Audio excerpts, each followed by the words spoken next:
Apparently he's asking about following the Hanafi Madhab and in things that may go against the Sunnah. And he says, would I be losing the rahmah of Allah Azza wa Jal, the mercy of Allah, because I'm not abiding by the Sunnah, or I'm not following other schools of thought that follow the Sunnah in this particular issue? Because he heard from his scholars that this is not permissible. He has to stick to his madhab. And I think he mentioned something about the timings of Dhuhr and Asr prayer and maybe Fajr prayer, as we know that there is a difference between Fajr and Asr in the Hanafi madhab than the rest of the madhabs. So in a nutshell, we as Muslims are ordered to follow the Prophet ﷺ. Now, this requires that you have knowledge of the Sunnah of the Prophet ﷺ, and whether it is authentic or not. And you have to know whether it is abrogated or not. So this requires that you may have to have some knowledge of the fundamentals of fiqh, usul al-fiqh, so that you can apply this. And you have to have a bit of vast knowledge of the Sunnah as a whole, so that you don't take something that has been generalized or had been specific in another hadith.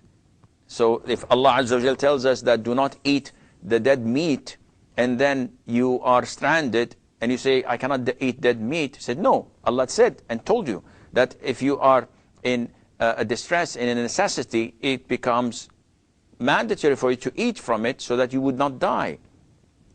So in essence, you as a Muslim, you're supposed to follow the Quran and the Sunnah. However, not everyone is equipped, not everyone is capable of understanding the Quran and Sunnah by themselves.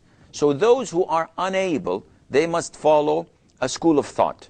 They must follow a scholar that they trust, not only his knowledge, but also his moral conduct, his commitment, his piety, and being righteous. Because there are so many with PhDs and with lots of knowledge, but they don't fear Allah Azza wa Jal. Or they have bad character. They slander, they talk foul language, they maybe deal in riba, so they're not walking the talk. No, you should not follow those. Now, when we come to someone who's layman, he says, I have no idea of which is right and which is wrong, we tell him, stick to your madhab. So if you're a devoted Hanafi, remain to be devoted Hanafi until you are able to differentiate. As for the time of Asr, this is a very big problem, because we know that the Hanafi madhab, they postpone and delay Asr by approximately half an hour to 40 minutes from the actual time. And they have evidences of their own which are contradicted by other evidences from the Sunnah. And yet they abide by it. And this is not a problem when it comes to Asr, because Asr's time can be a little bit flexible in the sense that you can pray it in the beginning of the time, in the middle of the time, just before the end of the time of Asr. The problem is that when you decide that the appropriate time for Asr is in the middle of the time, and someone who did not pray Dhuhr knows that the end of the Dhuhr prayer is the beginning of Asr prayer.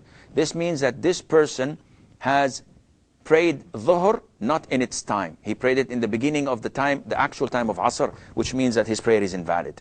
So this is a very dangerous, one should pay attention to, and Allah Azza wa Jal knows best.